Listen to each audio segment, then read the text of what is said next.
Monica Smith, welcome to Outsiders. You've been on the show many times before. It's great to have you here in Sydney. You're doing your book tour. Fantastic book, as I said, Cell 22, about your 22 days and nights in a Victorian prison because of you simply exercising your free rights to protest against lockdowns. And actually, I didn't even organise it. I just posted it on social media. That's it. 2 posts, 2 charges, went to prison.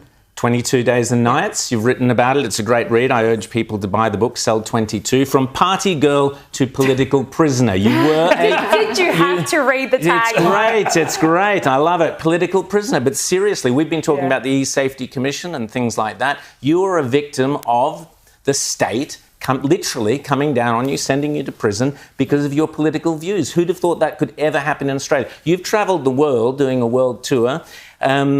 You found people were just astonished that this could have happened in Australia. That's right. And I think a key thing here is actually I was a journalist. So it's really important that we make a point of what happened to me to protect journalists in the future.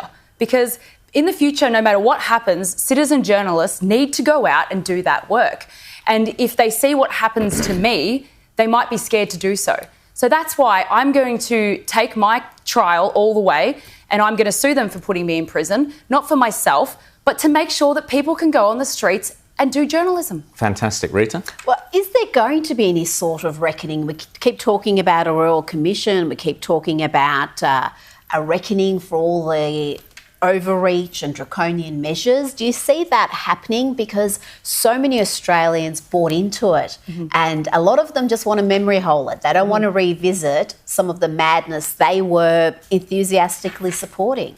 I have to be honest, it's going to be a long journey, but we need a few key people like Nick Patterson, like myself, and perhaps some politicians who, yes, we have moved on emotionally because I'm not going to let Daniel Andrews keep me in a state of fear, for example. So we have moved on, but we can't fully move on until there is accountability and meaningful action. You mentioned, just quickly, Monica, you mentioned Nick Patterson. Tell us what that case is about and how important the Nick Patterson verdict was. Yeah, so him and his friends were basically attacked by the police as they were leaving a protest, and they were charged with assault.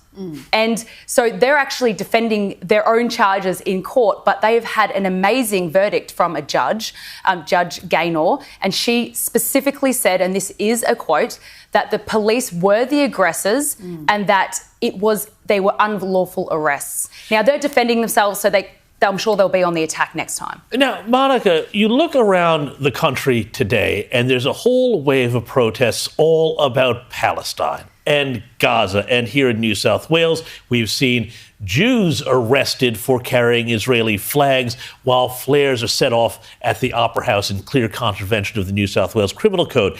Are you concerned that police, not just in Victoria, but across the country, have become politicized by their masters in government to say some speech is okay and protected, other speech we crack down on? And are you concerned that the community gets gulled sometimes by this sort of we're doing things to keep you safe and they don't fully necessarily grapple all the time, because it's not a huge tradition here like there's in the United States of freedom of speech and liberty, that this is a broader issue that needs to be confronted head on in Australia?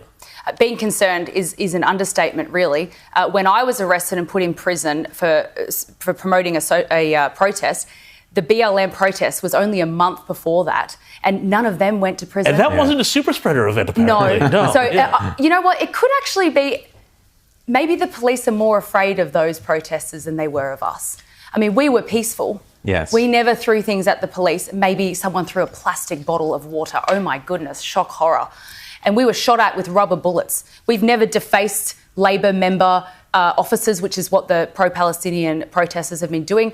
And I don't want to talk about the topic itself, but I believe that people have the right to protest. But they also shouldn't be demanding taxpayers' money to send police to go and manage these protesters 4 times a day. In Melbourne, apparently, the police go out 4 times a day to manage these pro-Palestinian protesters. And I wonder, are they on Centrelink? Are we paying for them to protest and then paying to manage them as well? This is a concern for me. Well, I think, sorry, Rita, the question I think really is how come the police are so impartial, are not impartial? Why are they so biased where you can be arrested for posting a demonstration against lockdowns, but yet we see violence and we see all these things happening?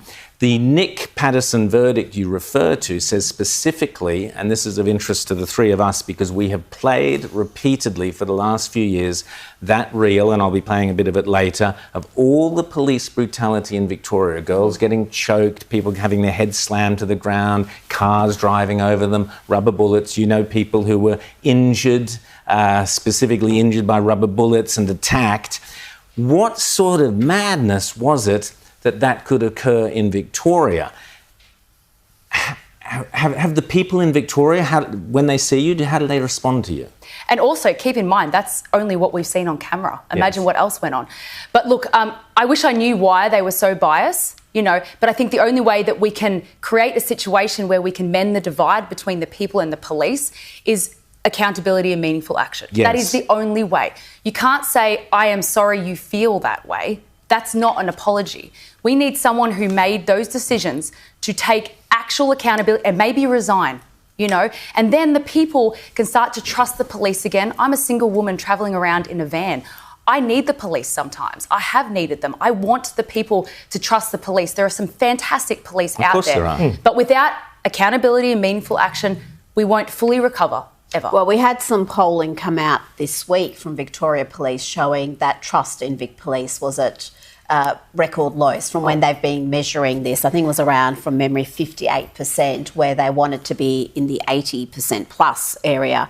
But we do have this two-tier policing. It's undeniable. We saw it during COVID where the anti-lockdown protesters were called, I quote, batshit crazy by Luke Cornelius, an assistant commissioner, who defended the BLM protests and their right to be aggrieved.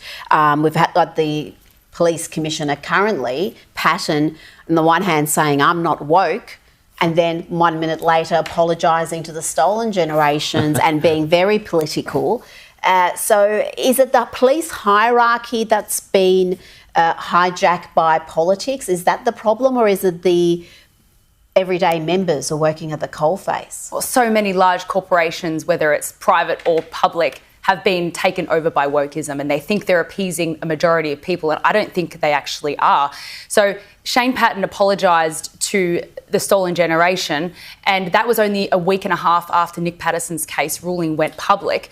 And it really frustrates people like me who could get an apology from Shane Patton. He was the police commissioner at the times of lockdown. He could actually spend that media time apologising to people who are actually going through things that he actually did himself. Yes, it's a great point. It's very easy to say sorry for something that you didn't do. Yes. And that's not affecting anyone right now. And I wonder, are anti-lockdown protesters going to have to wait 70 years for Shane Patton's grandson to apologise to us? But here's the thing. I mean, so many of the things that they said, oh, you're crazy, oh, you're a bunch of kooks, all of this stuff. We now know Anthony Fauci came out in Congress and he was forced, at a congressional hearing, and he admitted that things like the social distancing, the 6 feet rule, they had no idea where that came from. Yep. They just put it out there. And so many other things that were absolutely gospel truth, according to the COVIDians, was, completely, has all been completely and entirely debunked, as we talked about on this program for years, as you talked about. Do you feel like there's any sort of vindication in the fact that the truth, the scientific truth, was really on your side? It's a really strange feeling. I'm glad that I was right. Yeah. But I don't actually feel peace yet. Yeah. Because there is no accountability and meaningful action. And there's so many people who got abused in Victoria who lost their businesses, and they're not going to get justice. It's actually been too long even for a lot of citizens to create a court case or things like that past the 3-year mark. So the only way that we can force accountability and meaningful action is for people who do have cases to go all the way. And someone like me and Nick Patterson, we will continue to pick out particular officers. I will do it for 20 years. I don't care. I will do it until they take accountability so that we can heal. Because you were right. Monica Smith, even Robert Redfield, the former head of the US Centre for Disease Control and Prevention, said this weekend that COVID-19 vaccine mandates were a terrible decision, and more importantly, that lockdowns and school closures were a big mistake. That's from the top of the CDC. Monica Smith, you were proven right. This fantastic read. Make sure you read this. It's Monica's book, Cell 22. You can get it on Monica's website, monicasmith.com. Monica, great to have you here. Good luck with the book tour. You've got more events coming up around Sydney and elsewhere. Keep going, and more strength to you. And I'm sure for those police officers who are out there abusing people during COVID, Monica's after you for the next 20 years. I'd be very, very worried if I were you.